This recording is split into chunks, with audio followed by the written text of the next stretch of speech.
Mensahe TV.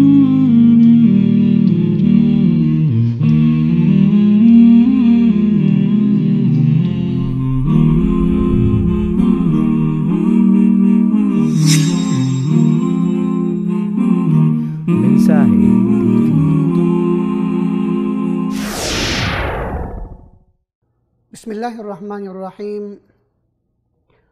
Alhamdulillahi wa bihi nasta'in. Salawatullahi wa salamu ala asyrafil mursalin Sayyidina Muhammad wa ala alihi wa sahbihi wa man tabi'ahum bi ihsanin ila yaumiddin, amma ba'd.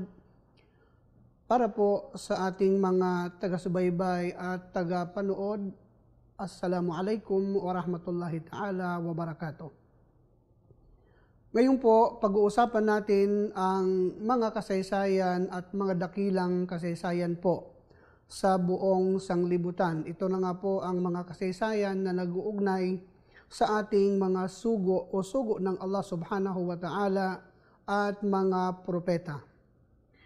Bago yan, titingnan po natin ano ba ang nangyari at ano nga ang gustong sabihin ng Allah subhanahu wa ta'ala sa atin nung siya ay lumikha ng tao sa sanglibutan. Pero bago yan, ang Allah subhanahu wa ta'ala ay lubhang mabait. Bago niya likhain ang Adan o ang Adam alayhi salatu wassalam, siya po ay lumikha muna nang mapaglagyan niya ng kanyang mga nilikha. At una niyang nilikha bago ang tao, andyan na po ang tinatawag na arash na kanya pong pinamumunuan o kanyang trono. Saka po nilikha niya ang tinatawag na kalam o kaya kung tawagin natin lapis o kaya bulpin kung tawagin sa panahon ngayon, na siya ang inutusan ng Allah na itala ang lahat ng mga pangyayari sa lapis na yan. Sa kanya po ginawa ang langit at lupa sa loob ng 6 na araw. At kanyang binuo ang mga ilog, ang mga naglalakihang bundok, at ang mga lahat ng makikita na klase ng escaping ng lupa. Saka po, nilikha niya ang unang nilikha ang mga jin o mga genie, at ito na nga ngayon, nilikha niya ang tao. Matapos ang mga jin, nilikha niya po ang tao. Ang Allah subhanahu wa ta'ala nag-utos o kaya nagpahayag sa kanyang gustong gawin. Sabi niya sa mga malaika sa surat Al-Baqarah, A'udhu billahi minasyaitanir rajim, wa idh qala rabbuka lil malaikati inni ja'ilun fil ardi khalifa. Qalu ataj'alu fiha may yufsidu fiha wa yasfiku ad-dima wa nahnu nusabbihu bihamdika wa nuqaddisu lak. Qala inni a'lamu ma la ta'lamun. Sabi ng Allah sa mga malaika, lilikha ako matapos ang mga jin. Lilikha ako ng tinatawag na mga nilikha sa mundo na mapagkatiwalaan ko sa aking mga gustong mangyari. Ang ibig sabihin, lilikha siya ng alipin na magiging alipin ng Allah at sasamba sa Allah subhanahu wa ta'ala. At nung marinig ng mga malaika, ng mga anghel, dito po nagkaroon ng konting diskusyon o pagtatalo na hindi naman dapat gawin ng mga anghel. Kanya lang po, ang Allah subhanahu wa ta'ala nagbigay po ng pagkakataon na ang kanyang mga anghel na kung tawagin sundalo ng Allah, may mga opinyon. Ika nga sabi ng mga malaika, Ya Allah, bakit ka pa gagawa ng mga bagong nilikha na bagong pagkakatiwalaan mo? At sila po ay gagawa lang ng karahasan sa mundo. Pagpapatayan lang po sila at magpapadanak ng dugo. Yun po yung anticipation. Yun po yung sa loobin ng mga malaika. Kanya lang po, sabi ng Allah, huwag kayong makialam kung sa ating salita pa ngayon, huwag muna kayong makialam. Ako naman itong nakakaalam sa mga bagay na hindi po ninyo alam.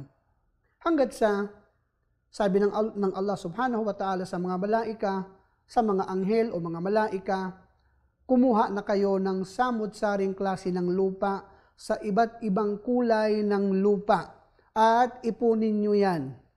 At nung maipon na po, andyan na yung mga malaika, nagdala na po ng iba't ibang klase ng lupa at nilagay sa iisang paglagyan. Pagkatapos, binasa ng tubig. At nung mabasa po at nagtitigas na yan, so sa ilang mga panahon, hindi yung biglaan, nagdaan ng ibang o mahabang panahon. At nagiging matigas na ang lupa na yan. At nung siya tumigas na, saka palang inhipan ng Allahu subhanahu wa ta'ala ng espiritu o kung tawagin kaluluwa. At yun na nga po, nung maihipan mula sa ulo, umpisang naramdaman ng Adam ang pagpasok ng tinatawag na kaluluwa. At nang makarating sa kanyang mata, umpisa pong nagbukas ang dalawang mata ng Adam alayhi salatu wassalam, kanan at saka ang kaliwa. At nung makarating na po sa kanyang ilong, napabahing ang mahal na Adam alayhi salatu wassalam. At nung bumahing siya, sabi ng malaika, Adam, sabihin mo, Alhamdulillah. Sabi ng Adan, Alhamdulillah. Sabi ng Allah, Yarhamu Rabbak. Yarhamukallahu Rabbuk. Kaawaan ka ng Allahu subhanahu wa ta'ala. At hanggat sa nakarating po ang tinatawag na nyawa dito sa kanyang tiyan. At dito na po nakaramdam siya ng gutom at nakita niya po sa kanyang mga paligid ang samot-saring pagkain. Kanya lang po hindi siya makalakad hanggat sa nakarating ang tinatawag na nyawa o ang tinatawag na espiritu o roh sa kanyang mga paa at umpisa na po siyang nagkagustong maglakad.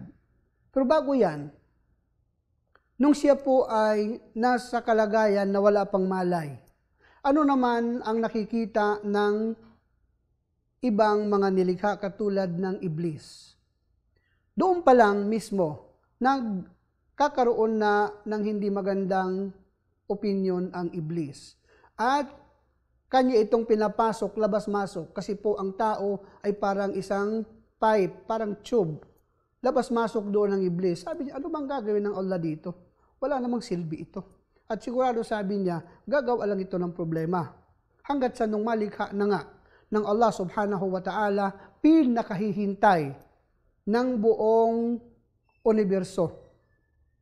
Nung ihipan na ng Allah subhanahu wa ta'ala ang Adan ng kanyang tinatawag na espiritu. At nung umpisang lumakad, sabi ng Allah, puntahan mo ang mga malaika at makibahagi ka, makisama ka muna sa kanila. At sabihin mo sa kanila, Assalamu alaikum wa rahmatullahi wa barakatuh. Ito na ang umpisa na kung saan sinabi na ng Adam alayhi salam ang salitang Assalamu alaikum. Kaya yun naramdaman ng mga malaika na hindi po masama ang hangarin ng Allah. Kanina po, sinabi natin na ang mga malaika ayaw sana nilang lumikha pa ang Allah. Dahil po, nung sabihin ng Allah na inni a'lamu ma la ta'lamun, ako ang higit na nakakaalam sa mga bagay na hindi ninyo alam. Tama po yun. Hindi alam ng mga malaika na sa mismong mga tao manggagaling ang tinatawag na mga nabi, ang mga propeta, ang mga syuhada o ang mga taong mabubuti at ang mga tao na mag-iibada. At doon po, nung hawakan ng Allah subhanahu wa ta'ala ang likuran o likod ng Adam, nakita na doon kung gaano kadami ang tinatawag na dami ng tao sa mundo. Ikaw na yon, ako na yon, sila na yon, at ang darating pang mga angkan ng Adam alayhi salatu wassalam na ngayon, kung titingnan mo, bilyonis na ang dami. Yun po ang angkan ng Adan o ng Adam alayhi salatu wassalam. Kanya lang po, sa bandang huli, nung makita na ang kabuuan ng Adam alayhi salatu wassalam, nag-utos na naman ng Allah subhanahu wa ta'ala ng mga utos na hindi nagustuhan ng Iblis. Sabi ng Allah, usjudu li Adam fasajadu illa iblisa aba wastakbara wa kana minal kafirin. Ngayon, sabi ng Allah, lahat kayong nandito, sabi niya, kailangan kayong magsudyod, luhuran ninyo ang Adam alayhi salatu wassalam bilang respeto. Yun lang ang kailangan ng Allah, bilang respeto. Hindi naman ibada, respeto. Ibada yun sa Allah ang pagsunod. Pero sa Adan o sa Adam alayhi salatu wassalam, bilang respeto, lumuhod kayo sa Kanya, magsudyod kayo sa Kanya. At ang lahat nakasudyod, maliban sa iisang nilikha ng Allah subhanahu wa ta'ala, ito na nga ang Iblis. Sino naman itong Iblis? Itong si Iblis ay galing din siya sa pamilya ng mga jin. Siya din ay hindi malaika. Kanya lang po, ang gusto ng Allah, lahat ng nandoon kailangang lumuhod. Nandoon siya. Kaya lang sabi niya, Ya Allah, hindi ako luluhod o kaya ni minsan, hindi ako luluhod sa tao. Kasi ang tao, nilikha mo lang mula sa lupa na yan. At ako ay nilikha mo mula sa apoy. So dito na nagkaroon ng tinatawag na hidwaan. Hidwaan. Kung ganon, sabi ng Allah, fakhruj minha fa innaka rajim wa inna alayka la'nata ila yawmiddin. Kung gayon, ang Adan ng mamulat nasa paraiso at ang paligid paraiso. So mula dito, sabi ng Allah subhanahu wa ta'ala, lumabas ka na Iblis. Fakhruj minha, lumabas ka mula sa paraiso na ito. Huwag ka nang magpakita dito. Fakhruj minha, kasi ikaw na ang nakakuha ng galit ng Allah. Ang galit ko, sabi ng Allah.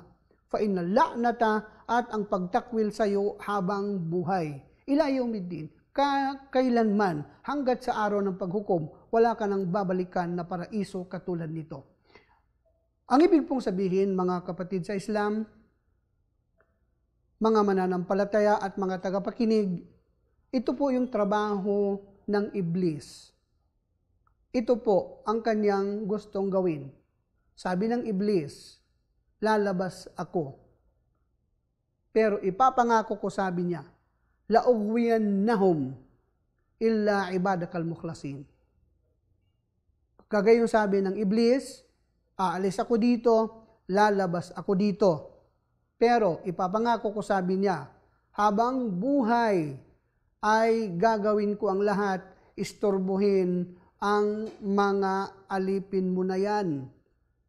Pero ang hindi ko kakayanin, sabi ng Iblis na yan, yung mga taong sincero sa'yo, yung mga taong nananampalataya sa'yo.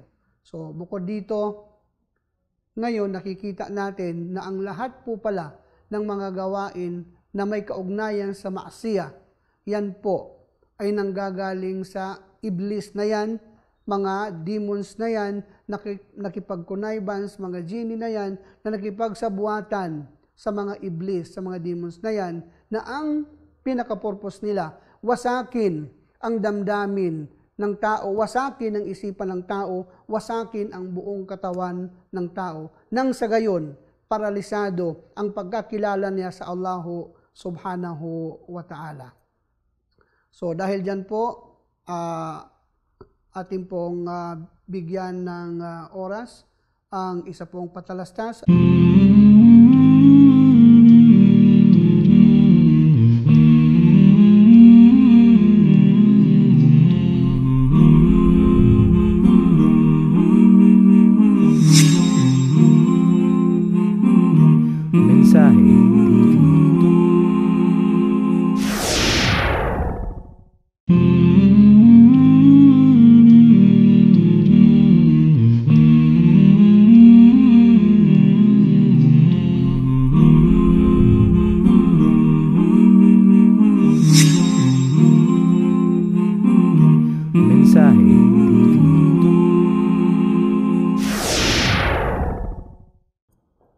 nagbabalik po ang story of the prophets.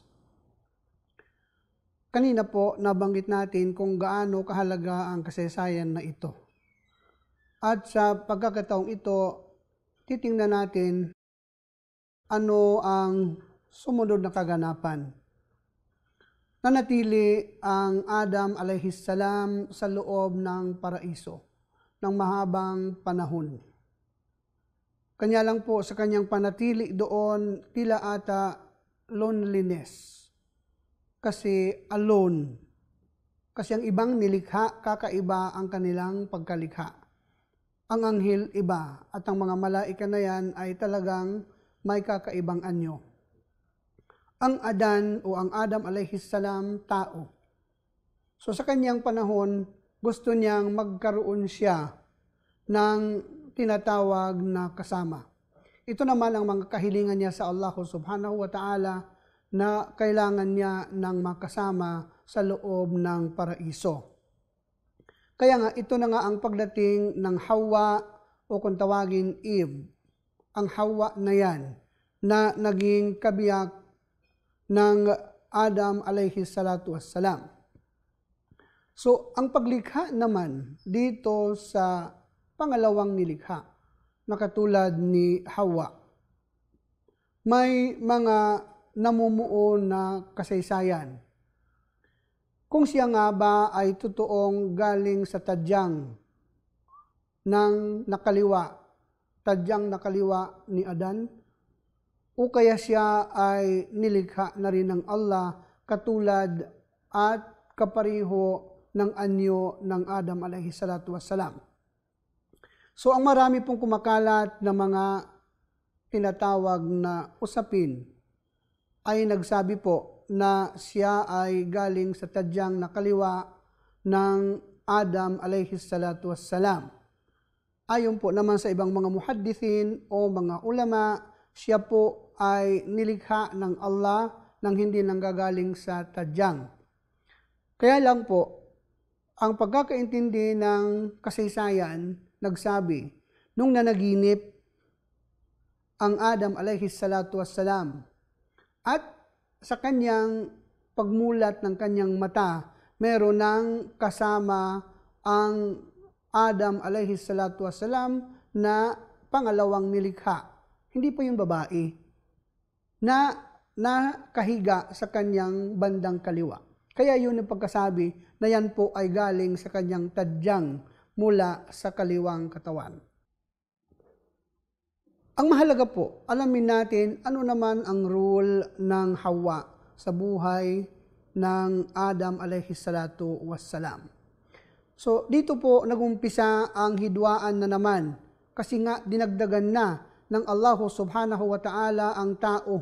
Dinagdagan na ng pangalawa. Naging kasama na ngayon ng Adam ang Hawa. Kaya ang Iblis hindi na mapakali at hindi na matahimik. Hanggat sa sabi ng Allah, uskun anta wa zawjukal janna wa kula minha ragadan haythu syi'tuma wa la taqraba hadhihi syajara fatakuna minadh-dhalimin sa suratul Baqarah. Ngayon, sabi ng Allah subhanahu wa ta'ala sa Adan o Adam at ng Hawa, tumira na kayo sa aking paraiso at malaya kayo. At kayo na po ang mga unang titira o kaya dalawang nilikha ng Allah na titira sa aking paraiso. Kanya lang po, may kondisyon. Layuan niyo po ang kahoy na ito. Itinuro ng Allah ang kahoy at ayon sa mga nagbibigay ng liwanag sa hadith, wala po iyang kahoy na yan dito sa ating mundo. Kasi ang lahat ng yan ay hindi maaring may duplicate dito sa mundo. Kahoy sa paraiso yan.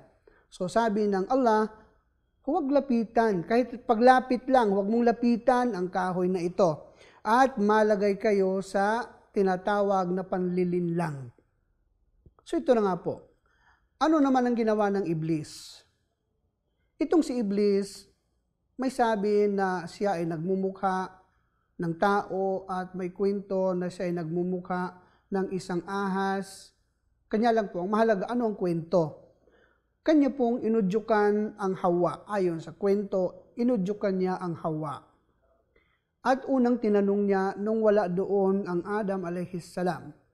Sabi ng Iblis, Hawa, di mo ba alam kung bakit ang Allah ay nagbawal sa inyong lapitan ng kahoy na ito? Sabi ng Hawa, di namin alam. Sabi niya, ang kahoy na yan, pag inyong nalapitan, siguradong makakakain ka ng mga bunga nito. At pag nakakain ka ng bunga nito, matulad ka sa amin na forever kami, hindi mamamatay. Kaya yun yung dahilan. Magiging everlasting kayo. Magiging hindi kayo ordinaryong tao, kundi manatili kayong buhay habang buhay ang mundong ito. Kaya sabi niya, mas maganda, tularan nyo na kami. Kumain kayo. Kumain ka. At ito na nga, sa maikling salita, sinubukan ng Hawa kumain. Kumain siya. At hindi nagtagal, dumating ang Adam alayhis salam. Sabi niya, Adam, kumain ka na rin. Kumain ka na rin. So ayan, kumain sila. At dahil sa naunang kumain daw, ayon sa kwento, itong si Hawa, marami siyang nakain, kaya umabot sa kanyang tiyan ang tinatawag na prutas na yan. At ito na nga ang umpisa na nagkaroon ng ibang pakiramdam. Nagkaroon siya ng suso, nagkaroon ng ari, at ito na po ang umpisa ng tinatawag na pag-function ng menstruation ng babae. At ito namang si Adan, nung makakain, ang Adam alayhis salatu wassalam, nabara. Kaya nagkaroon siya ng tinatawag na apple. Anong tawag dito sa atin? Apple ni Adan. Dito sa kanyang mismong liig na lumalaki sa mga lalaki. Kaya nagkaroon na naman siya ng tinatawag na ari. At lumabas na meron ng babae, meron ng lalaki sa mundo. So, ito na nga ang unang pagkakataon na naramdaman nila na sila na nga ay nagkasala. Sila na nga ay nakasuway sa utos ng Allah subhanahu wa ta'ala. Kaya umpisa nilang tinatakpan ang kanilang mga sarili sa pamamagitan ng naglalakihang mga dahon ng kahoy sa paraiso. So dahil dito, nanaig ang tinatawag na Iblis, la'natullahi alayhim. Nanaig ang pang-uudyok ng Iblis at nabiktima ang tao. Nabiktima ang Hawa at ng Adam alayhis salatu wassalam. So dito po, makikita natin kung ano ang tinatawag na jealous. Sobrang selos. Sobrang inggit ang naramdaman ng Iblis. Sa pagkakataong ito po, makita natin na napahiya ang tao. Napahiya dahil sa unang pagkakataon nakita nila ang kanilang sarili na iba na ang anyo. Nakita nila ang kanilang mga katawan na mayroon ng sumobra na bahagi nito na hindi nila inaasahan. So ito na nga po ang programa ng Allah subhanahu wa ta'ala. Bagamat ganito, hindi po alintana at hindi po natin masabi na ang Allah ay masyadong mapangsubok sa tao. Ito na nga po ang ibig sabihin. Sinusubukan palagi ng Allah subhanahu wa ta'ala ang tao. Sinusubukan. Kaya ito na nga po ang mga pagkakataon na sinabi na ng Allah nung dumami na ang tao. Sinabi na ng Allah na kayo ay sinusubukan. Kayo ay binibigyan ng Allah subhanahu wa ta'ala ng pagkakataon na sa inyong pagkasala, babalik kayo sa Allah subhanahu wa ta'ala. Kung titingnan natin ang mga aya na nagsasabi sa loob ng Quran, makikita mo na dinisinyo ang tao na may pagsuway at may pagsunod sa Allah subhanahu wa ta'ala. May pagsunod, may pagsuway. Kasi doon pa lang po, sa origin ng tao, unang krimen, unang kasalanan na sinuhay ng Adam at ng Hawa ang kagustuhan ng Allah subhanahu wa ta'ala. Ngayon, ito na naman ang panahon na kung saan nanalo ang larangan ng syaitan o ng iblis at ang larangan ng tao. Sa pagkakataong ito, may isa pang kwento kung sino ba ang khannas na nasa tao. Nung nagkaroon na ng tao, ito naman ang pangalawang pagsubok ng iblis. Bumisita ang iblis sa Hawa habang wala ang Adam alayhi salam at nag-iwan ng anak. Sinabi ngayon ng Hawa, Iblis, huwag mong iwan ang bata. Baka magalit ang Adam. Sabi niya, madali lang naman, iiwan ko lang. Okay. So iniwan ng iblis ang bata. At nung bumalik, nakita ng Adam alayhi salam ang bata. At nagtanong, sino ang bata na yan? Sabi ng Hawa, anak yan ni iblis. Iniwan dito. Sabi niya, ayaw kong gawin yan ng iblis. Pero ganito na lang, galit ako, sabi niya, sa ginawa ng iblis na yan. Kaya ang gagawin natin, tsatsap-tsapin natin ang bata. Tsatsap-tsapin. At itatapon natin, sabi niya, sa apoy. Ayun na nga. Tinapon nila sa apoy, matapos tsap-tsapin ang bata na ang pangalan si Khannas. At nung dumating si Iblis, tinanong ang Hawa, Hawa, saan ang anak ko? Sabi niya, nagalit ang Adam at kanyang pinapatay ang bata at sinapchap at tinapon sa apoy. So ito na ngayon, pinuntahan ng Iblis na tatay at tinawag, Khannas, saan ka na? Nandito po sa apoy. Sabi niya, lumabas ka na dyan. Uuwi na tayo. Nabuo na naman ang Khannas at umuwi na naman siya kasama ang tatay na Iblis. Pangalawang araw, bumalik na naman. Sa ganong klaseng pagkakataon, wala ang Adam, iniwan na naman ang bata. Sabi na naman ng Hawa, baka magalit ang Adam. Sabi niya, ikaw na ang bahala sa bata, saglit lang naman ako. Dumating na naman ang Adam alayhi salam, ang nagalit na naman, sinapchap na naman ang bata at itinapon sa laot. Nung dumating, itong tatay, nagalit na naman. At tinawag na naman kung saan na si Khannas. Sabi ni Khannas, dito sa laot. Sabi niya, lumabas ka na dyan, uuwi tayo. Sa pangatlong pagkakataon, ganun pa rin, sinapchap na naman at niluto nila at kinain nila. At nung dumating, si Khannas tinawag, ang tatay ni Khannas na si Iblis tinawag, Khannas, saan ka na? Sabi niya, nandito na ako sa tiyan ng tao. Sabi ng Iblis, manatili ka na dyan at habang buhay, istorbuhin mo sila. Kaya po, ito yung dahilan kung bakit nagkaroon ng Khannas dito sa ating puso. So yun po mga kapatid, mga taga-subaybay, bigyan po nating daan at babalik tayo pagkatapos ng ilang mga patalastas.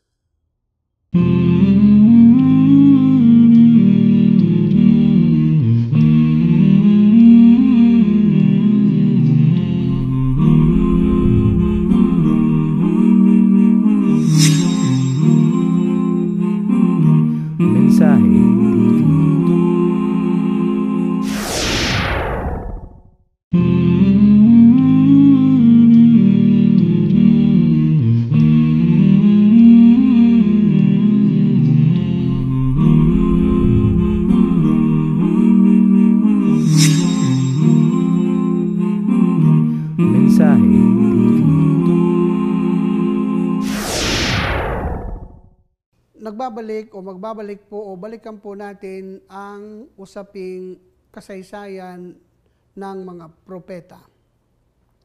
Ito po yung dahilan kung bakit nagkaroon ng problema ang tao sa pagsuway sa mga kagustuhan ng Allah dito sa mundo. Kaya po, sinabi ng Allah sa loob ng Quran, A'udzubillahi minasyaitanirrajim, Bismillahirrahmanirrahim, Qul a'udzu birabbin nas, malikin nas, ilahin nas, min syarril waswasil khannas, alladzi yuwaswisu fi sudurin nas minal jinnati wan nas. So dito nag-umpisa po ang hindi magandang karanasan ng tao.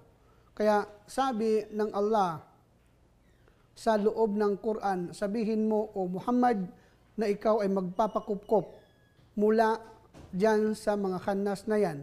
Qul a'udzu birabbin nas.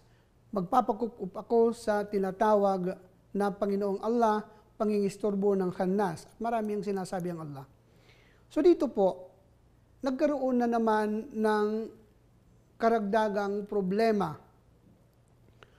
ang Hawa at ang Adam alayhi salatu wassalam.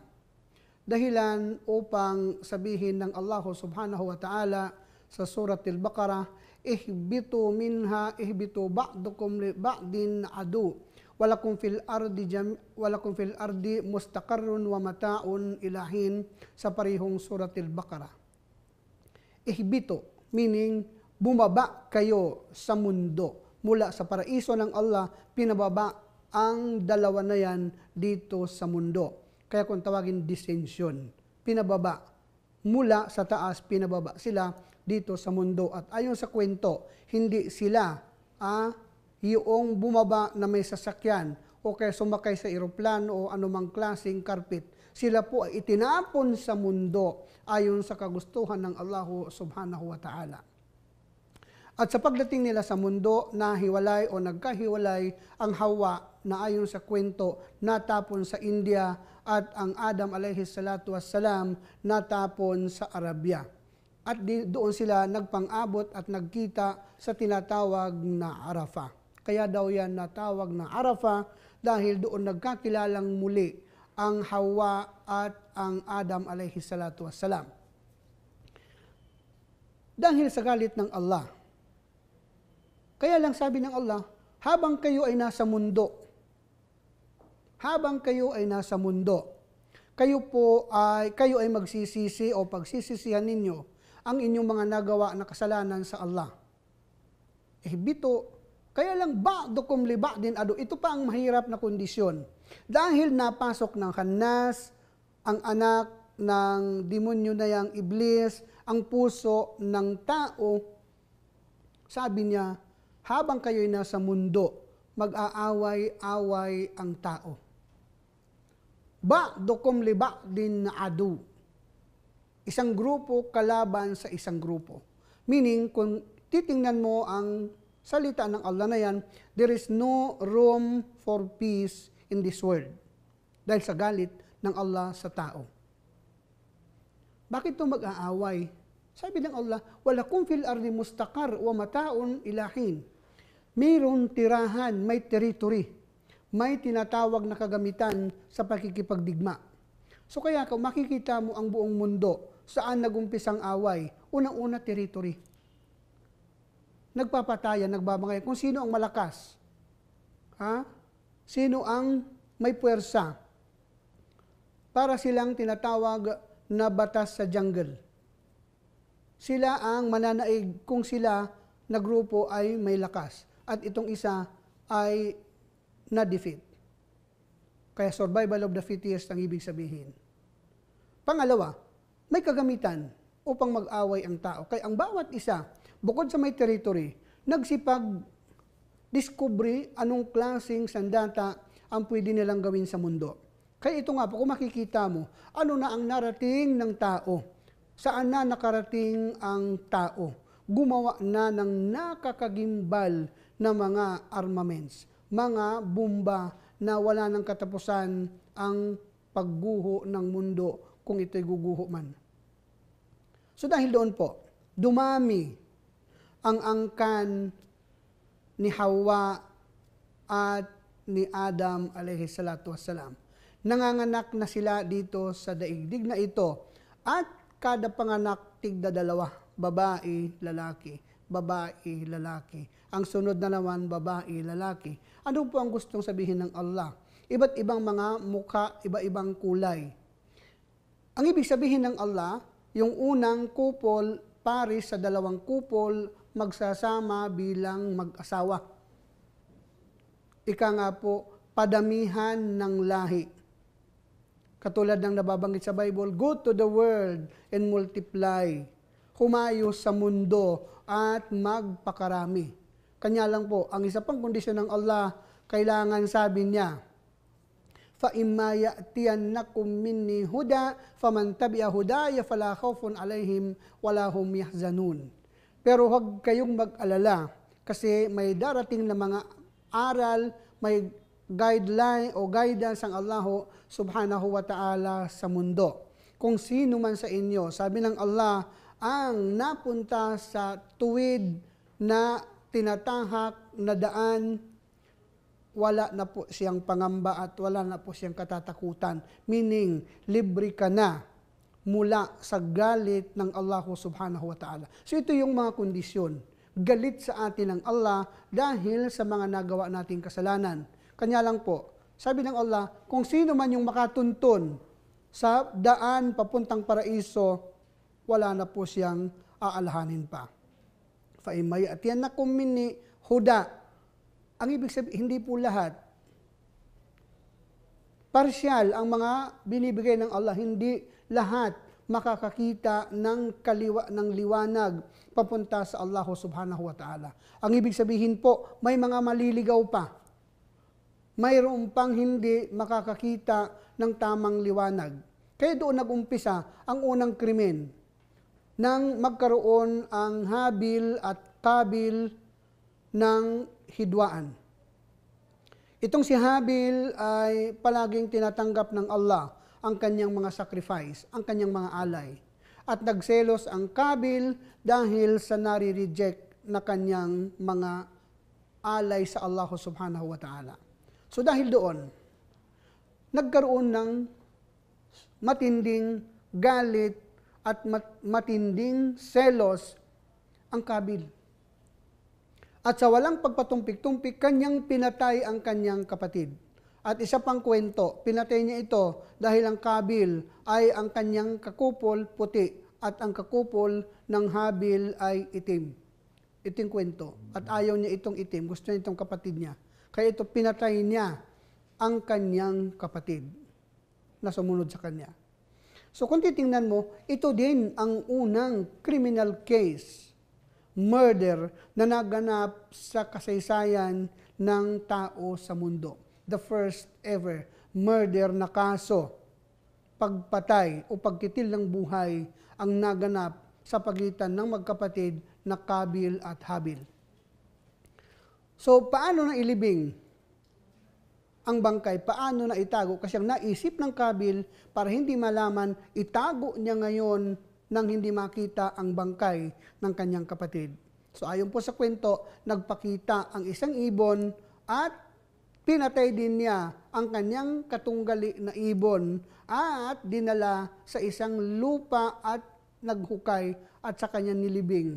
Ito na nga ang unang guidance ng Allah na ang paglibing ng bangkay ay mahalaga. Hindi sa itatago, kundi talaga wala nang silbi ang katawan. So para hindi siya makaisturbo sa tinatawag na sosyudad, kailangang mailibing. So dito, nagkaroon ng pagkakataon ang Kabil na mailibing ang sarili niyang kapatid. So dahil sa pagdami ng tao, na kung bibilangin hanggang sa ngayon, so sobra ng laki ang tinatawag na populasyon ng mundo. Yan pa rin ay mula sa dalawang couple, ang Hawa at ang Adam alayhi salam. Ano ang objective ng Allah? Huwag nating sabihin na ang Allah pinaglalaruan lang niya ang kanyang alipin. Alipin na nga tayo, pero ano ang gustong sabihin ng Allah? Ano ang gusto niyang ipaabot sa atin at bakit na itapon tayo dito sa mundo? At bakit po hinayaan niya na magkasala ang tao doon pa lang sa paraiso?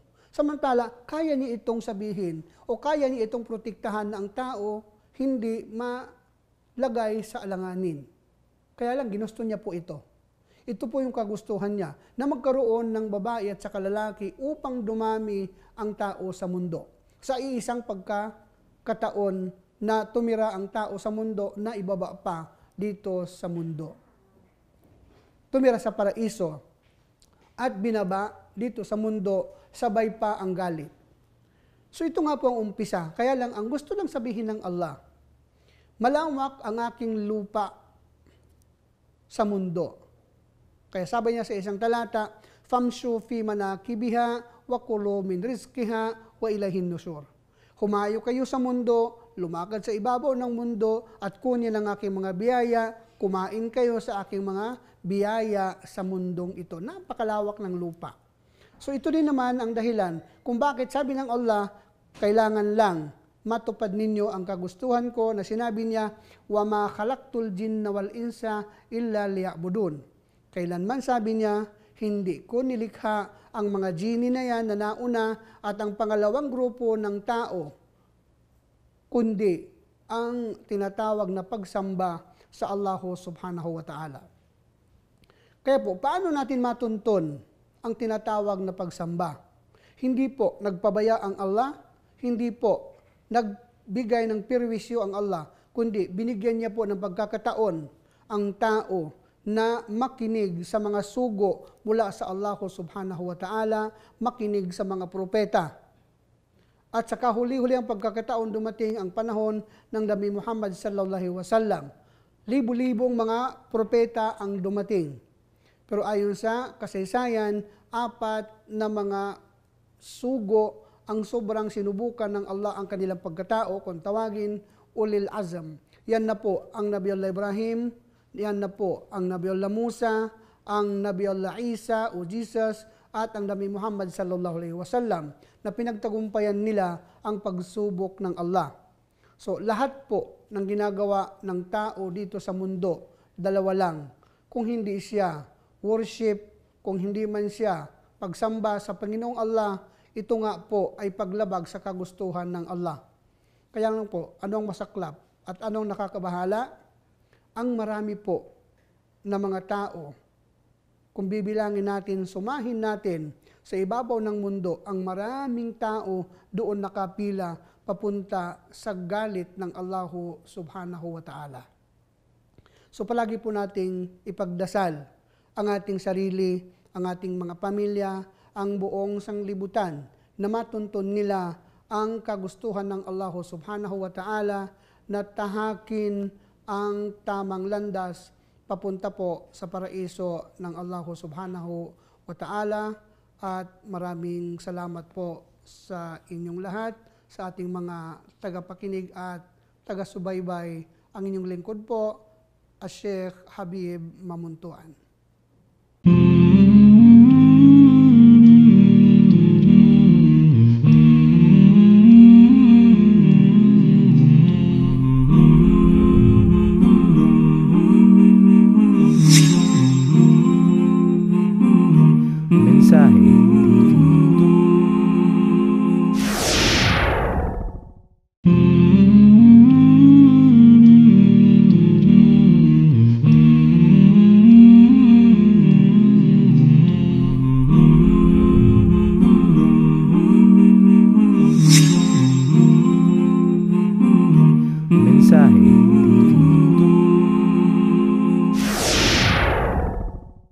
Bismillahirrahmanirrahim. Alhamdulillahilladzi hadana lihada wa ma kunna linahtadiya laula an hadana Allah. Wa asyhadu an la ilaha illallah wahdahu la syarika lah. Wa asyhadu anna Muhammadan abduhu wa rasuluh. Allahumma salli wa sallim wa barik ala hadan nabiyil karim sayyidina Muhammad wa ala alihi wa sahbihi wa man tabi'ahum bi ihsanin ila yaumiddin, amma ba'd. Mga tagapakinig, mga taga-subaybay sa programang ito, gusto ko pong ipaabot ang taos-puso kong salam. Assalamu alaikum wa rahmatullahi ta'ala wa barakatuh. Sa episode na ito po, pag-uusapan natin ano na at ano ang nangyari sa buhay ng Adam alayhisalam at ang Hawa dito sa mundo. Ito na nga ang magulong yugto ng buhay nila. Kasi kasama po sa kanilang kondisyon na kailangang tuparin sa Allah subhanahu wa ta'ala bukod sa dwelling o kaya pagtira sa mundo, ang da'wa sa salita ng Allah subhanahu wa ta'ala. Kaya ito yung pinaka-purpose natin. Pinaka-goal ng Allah sa tao ang isiwalat ang mga kabutihan, mga salita ng Allah subhanahu wa ta'ala ang tinutukoy. Ang salita ng Diyos na kailanman hindi napunta sa mundo. So ito na yung pagkakataon at dalhin ng tao ang mga salita ng Panginoong Diyos dito sa mundo sa pamamagitan ng angkan ng tao. So dahil dito, hindi lang Iblis ang naging kalaban.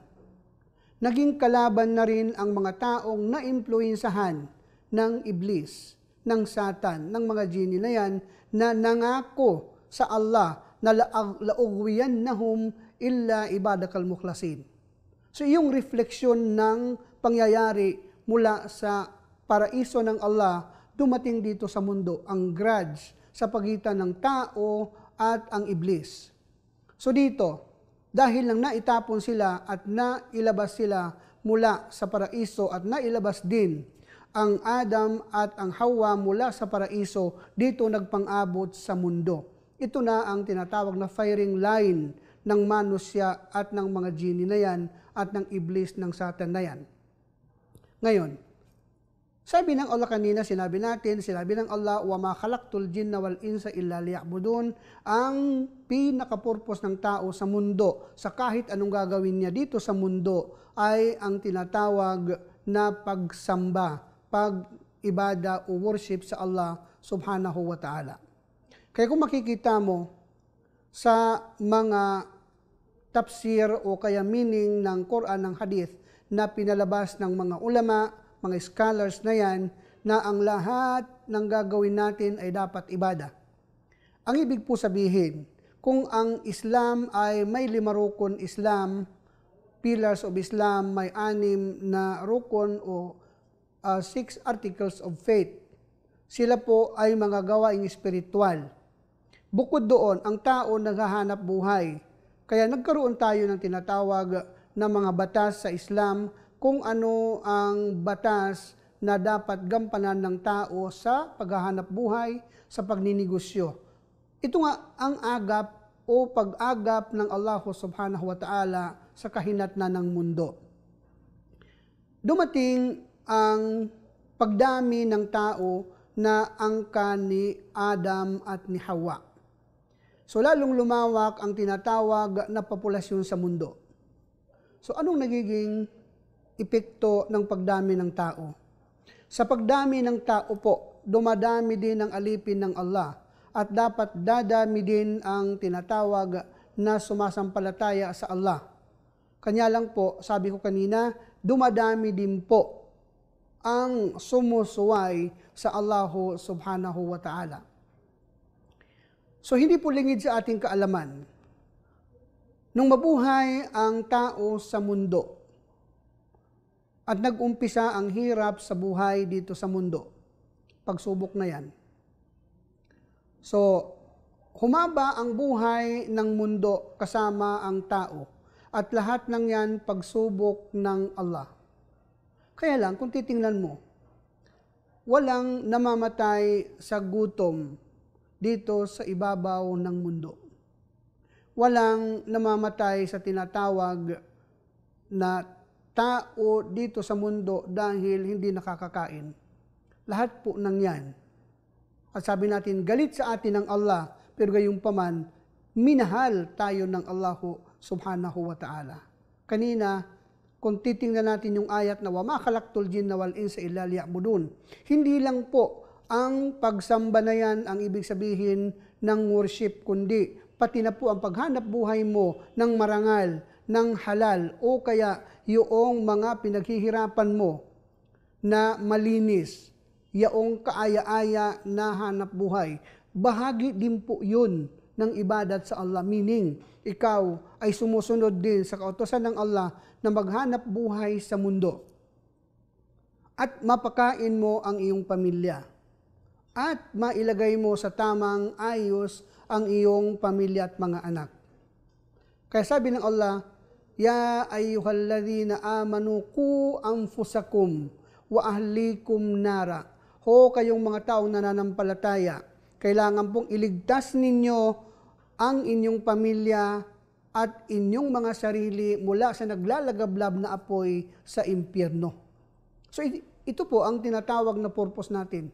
Dumadami ang nananampalataya dahil dumami ang tao sa mundo. At ito po ang pinaka-purpose din ng Allah. Pangalawa ay hindi lang worship, kundi ang iligtas ang buong sanglibutan mula sa naglalagablab na apoy sa impyerno at kung tawagin natin salvation of mankind. Salvation of mankind, ang maibalik ang tao sa kanyang pinanggagalingan na paraiso. Kasi po hindi tayo nanggagaling sa impyerno, nanggagaling po tayo sa paraiso ng Allah. Kailangang makabalik po tayo kung saan nanggagaling ang ating ninuno na Adam alayhi salatu wassalam. Ang ibig sabihin po, hindi po masama ang purpose ng Allah nung tayo ay ilagay dito sa mundo.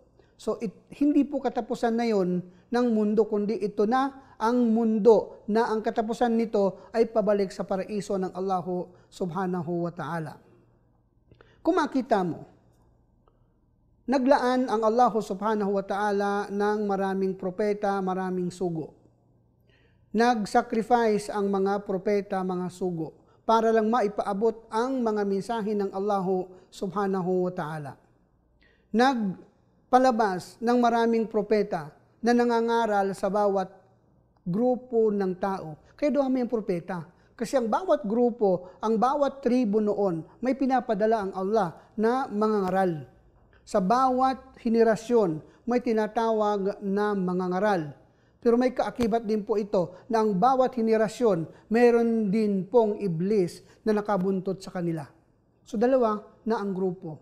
Grupo ng mga tao at grupo ng iblis at ang nagbibigay ng tinatawag na mga turo mula sa mga anghel. At ito na nga ang Jibril alayhi salatu wassalam o Anghel Gabriel na inutusan palagi ng Allah na magdala ng mensahe sa mga tao sa mundo para masuplayan ang kanilang puso, ang kanilang isipan ng kaalaman tungkol sa Allah subhanahu wa ta'ala. Kung titingnan mo, ang tao mahilig sa mga bagay na bawal ng Allah. Kung tawagin haram. Dumami ang nalulong sa haram. Kahit ang Pilipinas po, kung susumahin mo ang mahigit 10 million na tao, 100 million na Pilipino, ilan lang ang pumapasok sa simbahan, ilan lang ang pumapasok sa masjid, pero ilan din ang majority na nasa haram, nasa mga gawaing ipinagbabawal ng Allah subhanahu wa ta'ala. So, kung titingnan mo ang tinatawag na risyo, mas malaki ang papuntang impyerno na miyembro ng iblis kaysa papunta sa paraiso ng Allah subhanahu wa ta'ala na miyembro ng Allah dito sa mundo. At higit sa lahat po, nagtatag ang Allah subhanahu wa ta'ala ng tinatawag na paraan upang maisulat ang mga salita niya. Andyan na po ang Torah, andyan na po ang Injil, andyan na po ang Quran, nang sa gayon, hindi tuluyang makalimot ang tao sa mundong ito. Kasi tao lang ang tao. Minsan ngayon may pananampalataya, bukas gumaang ang kanyang tinatawag na laman ng puso. Nung gumaang ito at magbawas, tumaas na naman ang tinatawag na maasiya, bumaba ang faith o ang iman. So ito yung nakakabahala. Na ang gusto ng Allah, palaging na-upgrade na parang computer. Na-upgrade palagi ang belief, na-upgrade palagi ang tinatawag na pananampalataya at maibaba ang tinatawag na pagsuway na namumuo na dala ni Khannas dito sa ating katawan. Ang nakakabahala po, kung nanaig si Khannas, hindi natin maisip ang kabutihan. Kasi andyan yung mga iblis na palaging nag-uudyok na ang ginagawa mo na yan, napakaganda, napakaganda. Yung pala, sa mata lang ng iblis maganda at ikaw naman naniwala, pero sa mata ng Allah subhanahu wa ta'ala, ito ay maasiya. Andyan na po yung alak na hindi lang sa panahon noon, hanggang sa panahon ngayon, andyan na yung alak. Bakit pinagbabawal? Kung makita mo sa Bible, bawal. Makita mo sa Quran, bawal. Sa Old Testament, bawal. Bakit po ito pinagbabawal ng Allah? Mga kapatid sa Islam, lahat po ng ipinagbabawal ng Allah, may dahilan. Ito yung pinsala. Kung pasukin natin po ang tinatawag na ruling ng Sharia Islamia, bawal ang isang bagay na bawal ng Allah dahil may pinsala. Kung titingnan mo ang alak, bakit ito bawal? Kasi po, nawawala ang tao sa katinuan habang siya ay nalalasing at nakakagawa ng hindi maganda at hindi mabuti. So sa panahon na nandito na sa mundo ang tao, mga angkan ni Adan, ang dami pong nakakalimot sa Allah. Bakit? Wala sila sa kanilang katinuan. Marami po ang nalulong sa hindi magandang bisyo at ayaw ng Allah. At ito nga ay binigyan ng iblis ng dekorasyon sa ating puso. Kaya kahit ayaw ng Allah, ginagawa natin, matamis sa atin ang mga bagay na mapait sa Allah subhanahu wa ta'ala. Anong ibig sabihin? Dito po sa mundo, demokrasya ang bawat tao. Demokrasya ang damdamin ng tao. Malaya ang pag-iisip ng tao. Kaya lang, titingnan natin ano nga ba ang ibig sabihin ng Allah subhanahu wa ta'ala ng tinatawag na kalayaan ng tao, ng isang mu'min, ng isang mananampalataya sa ating pagbabalik matapos ang ilang paalala.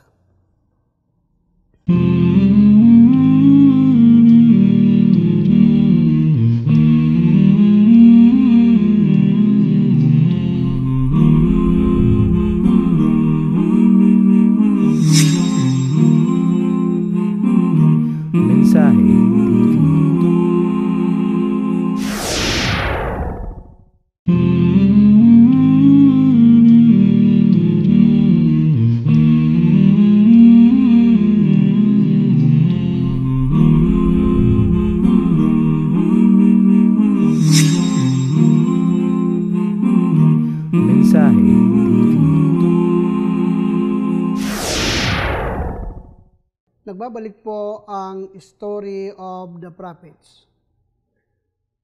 Mga taga-subaybay, mga taga-pakinig. Itong buhay ng tao dito sa mundo ay sadyang mahiwaga. Sadyang nakakapanghinayang din kung ating palalagpasin ang mismong awa ng Allah subhanahu wa ta'ala. Ang awa na yan po, na kung tawagin rahmah, na siya po ang kinabubuhay ng tao dito sa mundo. Kung ang isang tao, halimbawa, nung magkasala ang tao sa mundo, binigyan niya po ito ng tinatawag na parusa, ang itapon siya dito sa mundo. Pero hindi nangangahulugan na galit ng lubusan ang Allah. Galit lang po siya doon sa ginawang masama ng tao. Kung tinatawag na awa, itong tinatawag na mercy, kaya may Mercy Foundation siguro, ito nga ay awa ng Allah subhanahu wa ta'ala. Katulad ng sinasabi niya, Bismillahirrahmanirrahim. Mga awa yan. Isang bisis lang po makatanggap ang tao ng awa mula sa Allah. Tandaan natin po, tuloy-tuloy na yan. Kaya dito ginamit niya singular, rahmah. Singular in form, meaning isang pagkakataon lang, magkasala ka naman, pero hindi yan counted sa buong buhay mo. Kasi kung sisilipin mo, ano ang gusto ng Allah subhanahu wa ta'ala? Nagkasala ka, isa lang isang pagkasala. Isa lang ang bawat pagkasala na accounting. Pero pag nakagawa ka ng isang kabutihan sa accounting kaagad, nagtala ka ng 10 kabutihan. So, ganyan po, kaganda. So, ganun na po ang ginawa ng Allah subhanahu wa ta'ala sa mga propeta. Ang mangaral ng kabutihan at huwag sumobra. Kasi ang sobra doon, papasok ka na sa paglabag. Para bang mayroon kang tinatawag na dead end. Huwag pumasok sa dead end. Kailangan nasa sirkulo ka ng salita ng Allah subhanahu wa ta'ala. Ano ang puhunan ng mga propeta? Ang puhunan nila mula sa Adam alayhi salatu wassalam hanggat sa kahuli-hulihang sugo ang tinatawag na sacrifice at pagbigay ng tinatawag na kanilang espiritu, kanilang sarili sa Allah subhanahu wa ta'ala. Anong sinabi ng Allah subhanahu wa ta'ala sa mga sinabi ng Nabiullah Ibrahim? Inna salati wa nusuki wa mahyaya wa mamati lillahi rabbil alamin. Katotohanan po, sabi ng Abraham alayhi salatu wassalam, katotohanan po, ang lahat ng aking mga dasal, ang aking mga pagsamba, ang aking buhay mismo, at ang aking pagkamatay, alay ko na yan sa Allah subhanahu wa ta'ala. Alay ko yan sa Allah subhanahu wa ta'ala. Buhay ng kanyang anak, inalay din niya sa Allah subhanahu wa ta'ala. Nakakapaninig balahibo mo. Ang tao ayaw mag-alay ng kahit isang oras lang para sa Allah. Pero ang Abraham, ano ang kanyang alay? Ito na ang unang propeta na sobra ang pagsubok na binigay ng Allah. Pero gayunpaman, sinabi niya, buhay ko, ang aking pagkamatay, ang aking mga dasal, ang aking mga sacrifice, ang aking mga alay para kay Allah. Buhay niya, buhay ng anak niya, inalay niya sa Allah subhanahu wa ta'ala. Kanya po, nagkakaroon tayo ng tinatawag na selebrasyon ng Eid al-Adha upang magunita ano nga po ang nangyari sa panahon ng ang Nabi na yan, Nabiullah Ibrahim, ay talagang sobrang sinubukan ng Allah at pinakita din naman niya na lubos na ang Allah subhanahu wa ta'ala nagbigay ng tinatawag na awa, mercy. At alam niya yun.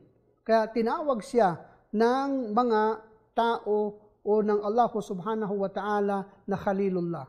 Ibrahim al-Khalil. Ang Abraham na kaibigang matalik ng Allah subhanahu wa ta'ala. Kaibigang matalik ang Abraham ng Allah subhanahu wa ta'ala. Na mula sa angkan ng Nabiullah Adam alayhi salam. Bakit kaibigang matalik ng Allah yan? Kahit anong utos ng isang kaibigan, susundin yan ng Abraham. Hanggat sa pati buhay niya, isinugal niya ang layo ng kanyang nilakbay. Kung titingnan mo ang kasaysayan, mula sa Iraq, naglakbay papuntang Egypt. Mula Iraq, naglakbay papuntang Arabia. Mula sa lugar na Babylonia at yan ay nasa Iraq, nilakbay ng walang sasakyan, walang mga eroplano, walang mga four wheels na yan, naglakbay, naglalakad. Bakit kinaya nila? Bakit kayang-kaya nila? Ito nga po yung nakakabahala ng buhay sa mundo. At ngayon, iba na ang buhay. Napakalapit na ng mundo. Napaglapit na ang mundo sa pamamagitan ng teknolohiya. Napaglapit na ang mga bibig ng mga tao at tenga sa pamamagitan ng teknolohiya. Ito po ngayon, mga kapatid sa Islam. Sa panahon nila po, naglalakad.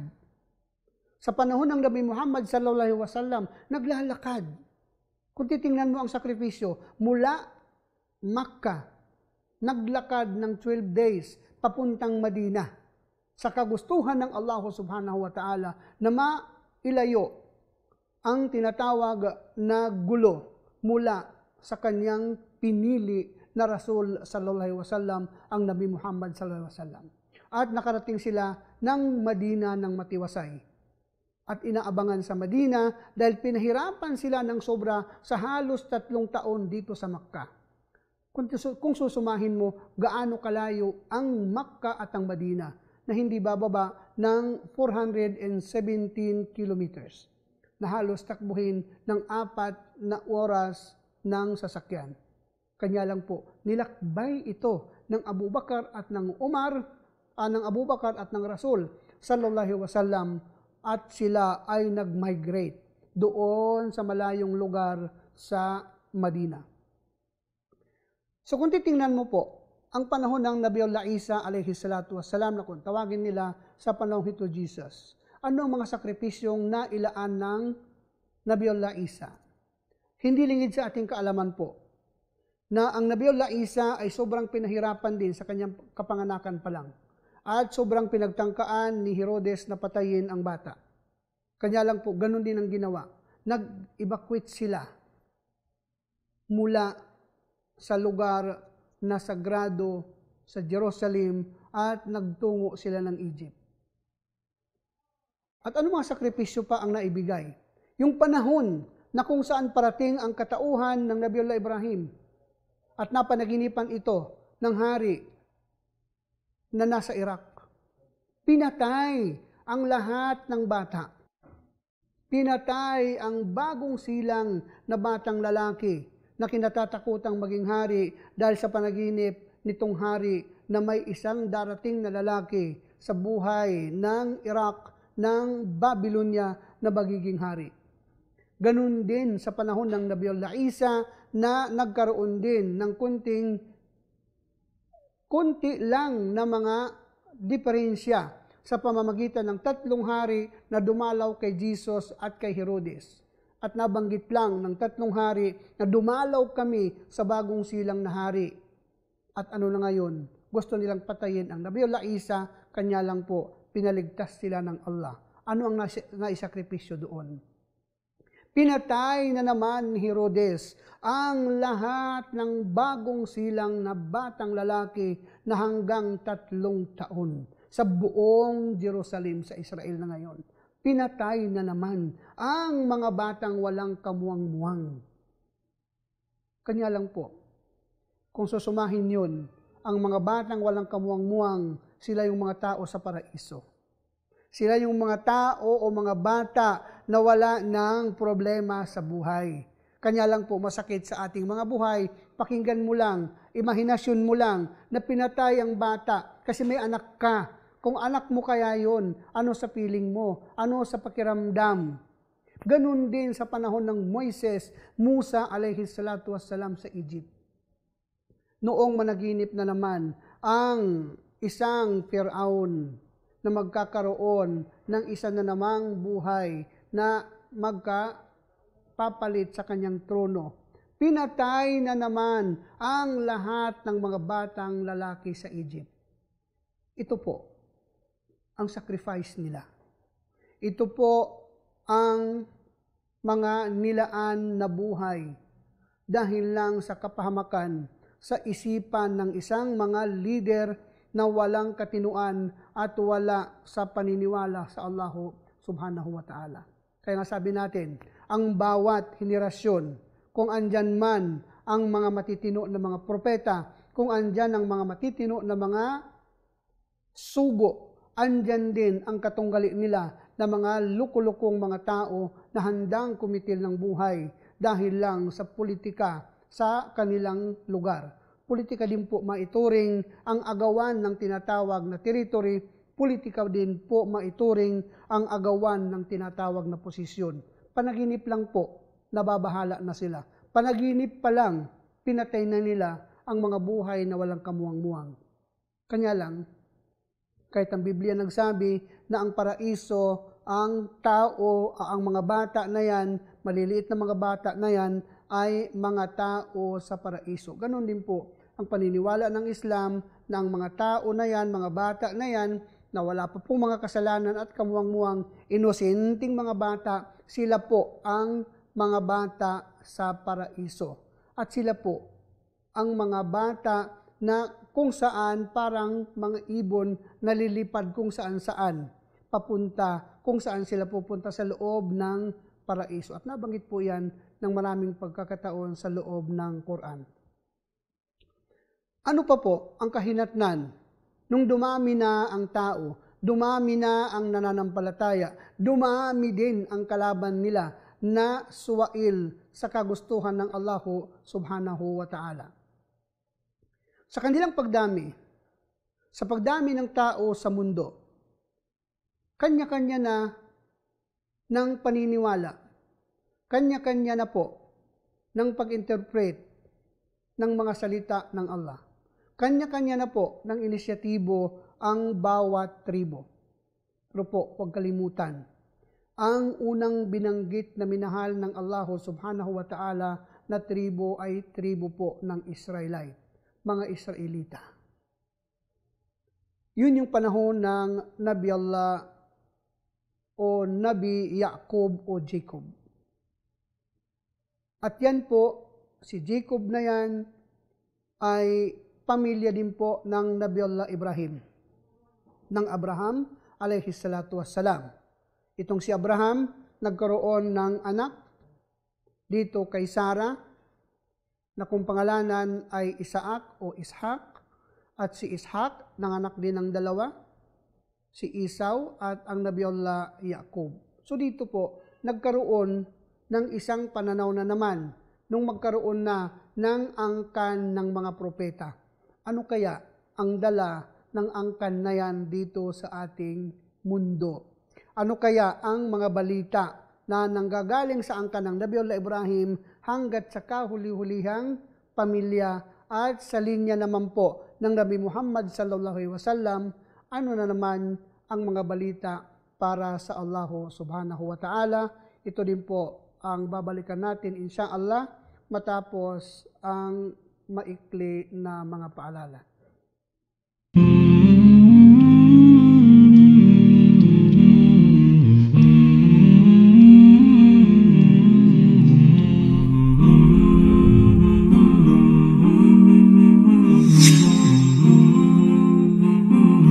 Mensahe TV.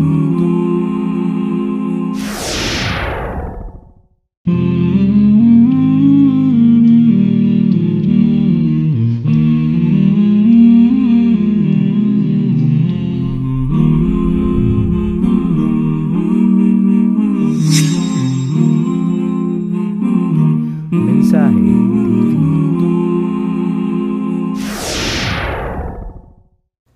Nagbabalik po ang story of the prophets. Ano nga po ba ang mga pangyayari sa mundo gayong ang tao ay andito na po sa mundo? At ano po ang tinatawag na kaugnayan ng tao sa tinatawag na modern science o kaya sa science? Ngayon kung titingnan natin po, ang modern science ay hindi pa po yan nangyari sa panahon ng pagbaba ng Adam alayhis salam at ang Hawa. Pero kalaunan, sa mga panahong dumami ang tao sa mundo, umpisang pinagkaguluhan ang mga discovery o mga discovery ng mga magigiting na mga scientist po. Ang mga pangyayaring ito na minsan dinideny ng mga orientalist, mga taong hindi naniniwala sa Islam. Kanila po itong sinasabi na ang Quran ay walang science at ang Quran ay spiritual lang at walang kinalaman lalo sa tinatawag na modern science. Bago yan, may mga bumisita sa Riyadh na mga scientist na mga Amerikano na nag-specialize ng tinatawag na medicine. Sa medicine lang po. At nung makita nila na binanggit sa Quran paano nabuo ang isang tao sa loob lang ng 40 days at naging fetus. At matapos ang another 40 days, lumaki yan at hanggang naging kamao. At sa loob ng 120 days, matapos ang 4 na buwan ay isa ng ganap na fetus at dumating ang 10 araw at naging ganap na 130 days. So siya na po ay isang may espiritu na tao sa sinapupunan. Kanya lang po, nung makita ito ng mga doktor na yan, nagsabi sila at naka-appreciate sa Quran, sabi nila, ang hirap ng pinagdaanan namin na diskubrihin ano ang kalakaran ng isang fetus sa loob ng sinapupunan sa isang embryo. Nandito lang pala sa Quran. So unang appreciation pa lang po, kung mababasa mo yan sa Science, the Quran, makikita natin kung ano naman ang meron sa modern science. Sa Surat Ar-Rahman, maliwanag na sinabi po ng Allah subhanahu wa ta'ala, Ya ma'syaral jinni wal insi in istata'tum an tanfudu min aqtaris samawati wal ardi famfudu la tanfuduna illa bisultan. Ho kayong mga lipon ng jin at mga tao, kung kaya ninyo, sabi ng Allah, na mapuntahan, mabisita ninyo ang kalawakan, ang ibig sabihin ng outer space, famfudu, gawin ninyo. Wala tanfudu na illa bisultan.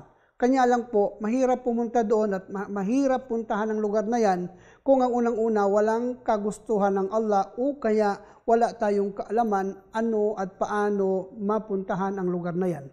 So ano pong ibig sabihin ng ayat? Ang ayat po nagpapahiwatig na kaya po ng tao puntahan ng outer space. Na kaya po magdiscovery ng tao mula sa mundong ibabaw papunta po sa labas ng mundong ito. At nangyari na po ang mga paglanding ng mga angkan ng Adam alayhi salatu wassalam sa labas at hanggat sa narating nila ang buwan at nakita nila ang kalawakan at iba pang mga planeta po. Na ang sabi ng science, ang planeta na malalaki ay Siam. Pero kalaunan, may nadiskubre pang 10. At kung titingnan natin, nung banggitin natin ang paglikha ng Allah ng tinatawag na buong sanglibutan ng likhain niyang mga bituin, napakadami pong bituin na ang purpose lang nito ay sabi ng Allah, rujuman lisyayatin. Pag ang mga syaitan na yan sumusobra na, sila po ay ginagamit pang pukol ng mga syaitan at the same time naging dekorasyon ng kalawakan at langit. Purposely, kukunti pa lang po ang nadiskubre ng tao. Kukunti pa lang po ang nasa kaalaman ng tao. Katulad ng sabihin ng Allah, Rabbul Masyriqaini wa Rabbul Maghribain. O kaya sabihin na naman ng Allah subhanahu wa ta'ala, Marajal Bahraini yaltaqiyan, bainahuma barzakhul la yabghiyan. Sabi ng Allah, makikita mo ang dalawang klase ng tubig, o dalawang kulay ng tubig, o dalawang kulay ng dagat, na pag sila ay nagkikita, may harang sa pagitan nila na hindi maghahalo ang blue dito sa pulang dagat. At yan po ay nasabi na sa Quran bago pa po madiskubre ng mga tao na gustong diskubrihin ito sa pamamagitan ng science. So ito nga po ay hindi masama.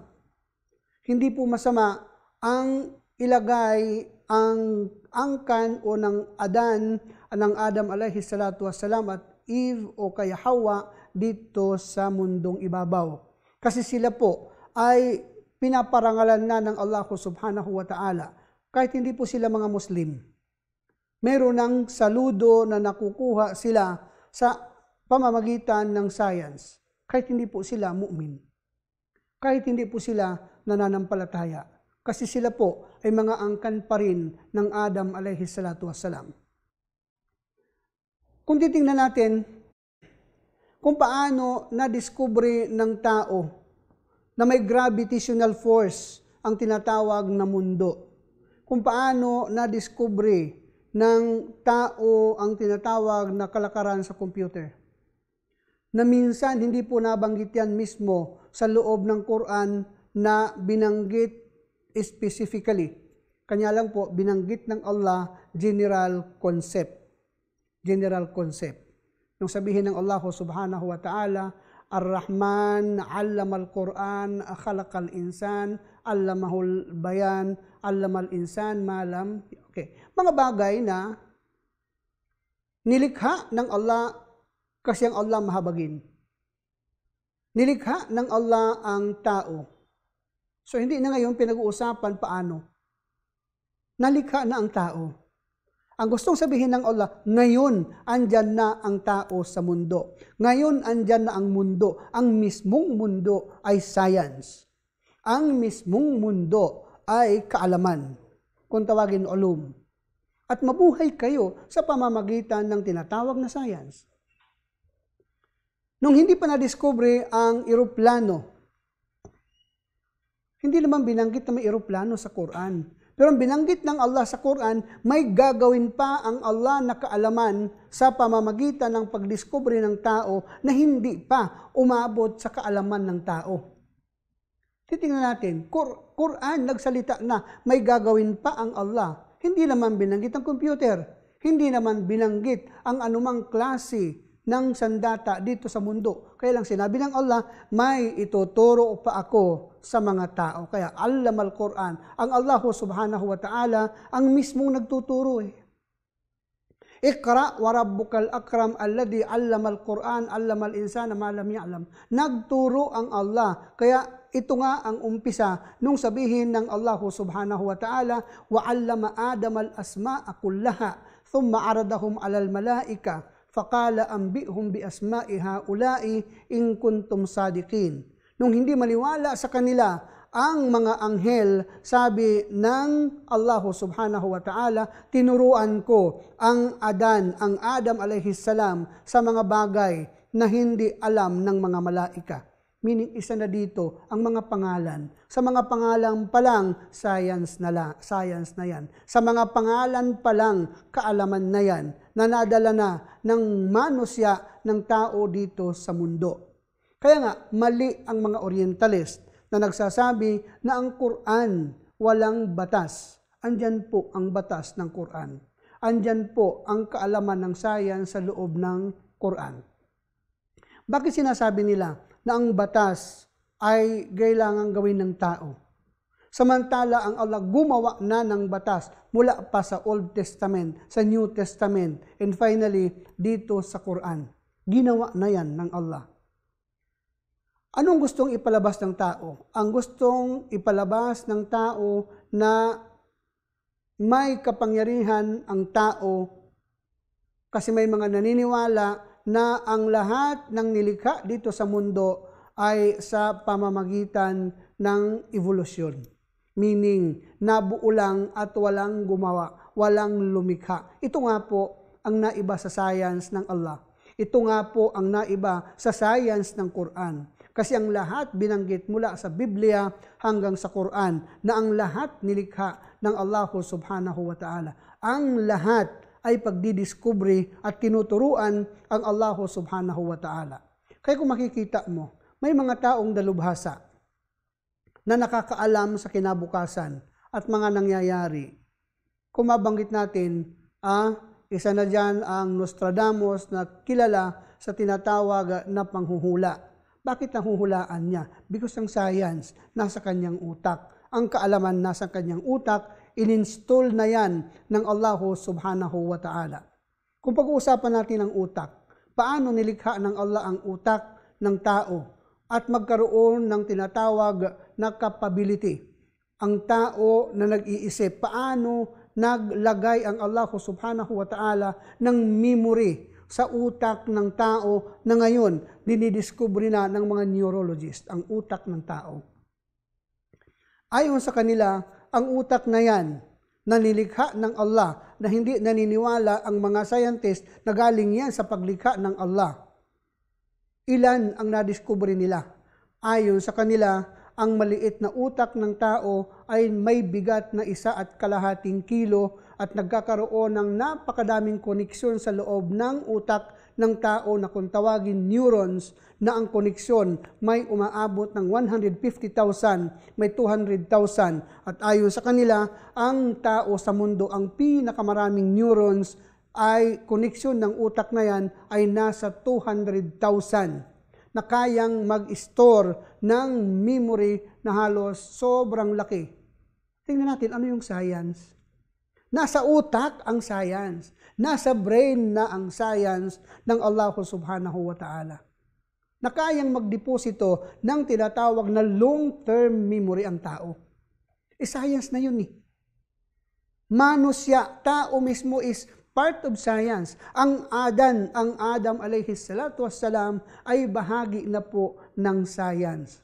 Ang buhay na yan ay bahagi na po ng science. Kanya lang po, ayaw pang aminin ng mga kalaban ng Allah subhanahu wa ta'ala na siya mismo na nasa langit. Ang Allah na nasa paraiso, ang Allah na nasa arash ay may kapangyarihan at tagalikha ng mga bagay na nandito po sa mundong ito. Kanya lang po, kailangan lang natin tanggapin ng maluwag, acceptance sa kagustuhan ng Allah subhanahu wa ta'ala.